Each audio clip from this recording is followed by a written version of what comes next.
સુરતમાં ગુજરાત પ્રવાસન વિભાગ જિલ્લા વહીવટી અને પાલિકા તંત્ર દ્વારા ભવ્ય પતંગ મહોત્સવનું આયોજન કરવામાં આવ્યું છે।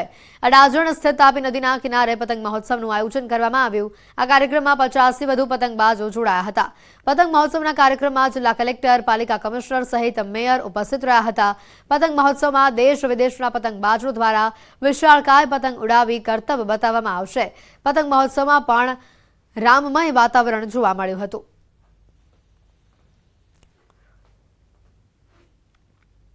सूरत में उत्तरायण आवतानी साथे इंटरनेशनल पतंग उत्सव जोवा मळी रह्यो छे। अलग अलग देशना अलग अलग राज्यना पतंगबाजो सूरत खाते पहोंच्या छे।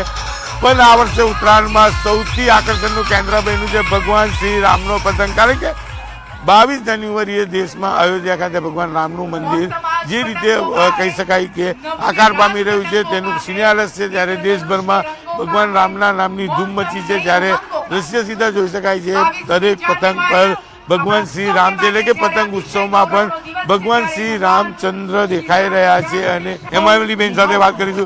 हेमालीबेन, दर वर्षनी जेम मेयर नवा सत्ता उत्सव में पहोंच्या छे अने आकर्षणनुं केन्द्र पतंग छे।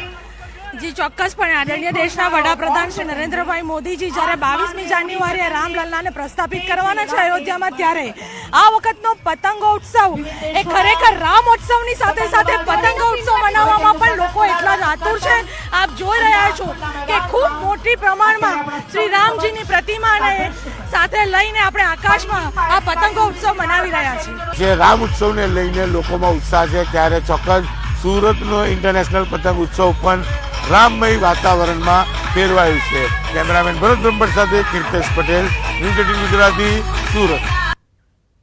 ગાંધીનગર ખાતે ટ્રેડ શોનું આયોજન કરવામાં આવ્યું છે। આ એક્ઝિબિશન હોલમાં ઓલિમ્પિક ગેમ્સને લઈને વિશેષ ઝાંખીઓ મૂકવામાં આવે છે।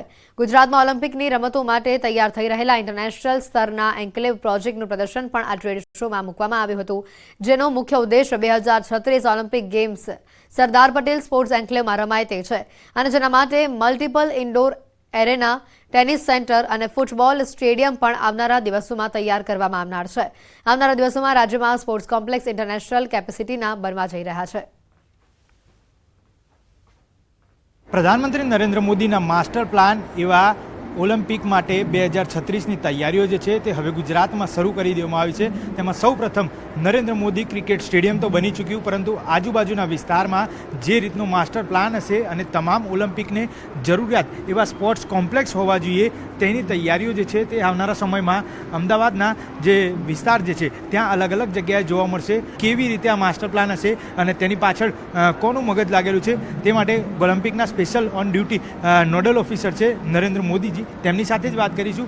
એમનું જે 2036ની અંદર જે આપણે ઓલિમ્પિક રમાવા માટેની જે કાર્યવાહી કરવાની છે એના માટેનો એક નમ્ર પ્રયાસ છે કે how we are going and moving ahead, કે એની અંદર આપણે નરેન્દ્ર મોદી સ્ટેડિયમ છે એની બાજુ લગભગ 350 એકર જેટલી જગ્યા આપ ઉપર જોઈ શકશો કે 1,10,000 કેપેસિટીનું જે છે એની બાજુમાં 350 એકર જેટલી જગ્યાની અંદર એસવીપી એન્કલેવ બનાવવા માટેનું આયોજન કરવામાં આવી રહેલું છે। વર્ચ્યુઅલ રિયાલિટીથી તમને ખબર પડશે। અમે લોકોએ આ જોઈ શકશો કે સાઈડની અંદર પણ નરેન્દ્ર મોદી સ્ટેડિયમની અંદર પેવેલિયન જે એનો બહારનું જે છે એનું એક આખો લુક આપવા પ્રયત્ન કર્યો છે અને એક યુનિક પ્રકારનું આયોજન આપણે વીઆર એક્સપિરિયન્સ પ્લસ આપ જે વિઝ્યુઅલ્સ જોશો તો એની અંદર એક સિટિંગ એરેન્જમેન્ટ તો તમને એવી અનુભૂતિ થશે કે તમે સ્ટેડિયમમાં બેઠા છો એ પ્રકારની આયોજન અમે કર્યું છે। સર, ખાસ તૈયારીઓ જે છે તે હવે થઈ ચૂકી છે। ક્રિકેટ સ્ટેડિયમ તો બની ચૂક્યું, આવનારા સમયમાં અન્ય સ્પોર્ટ્સ કોમ્પ્લેક્સ પણ બનશે, પરંતુ ખાસ આ ટ્રેડ શો જે છે ટ્રેડ શોમાં મૂકવા પાછળનો હેતુ શું, કે લોકો તેની પાસેથી જાણકારી મેળવે કે અન્ય કોઈ હેતુ?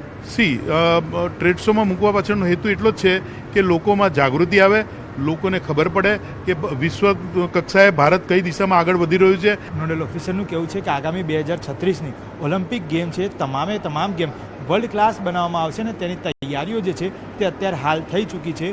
કેમેરામેન અમિત સમાર સાથે મૌલિક દામેચા, ન્યૂઝ 18 ગુજરાતી, ગાંધીનગર।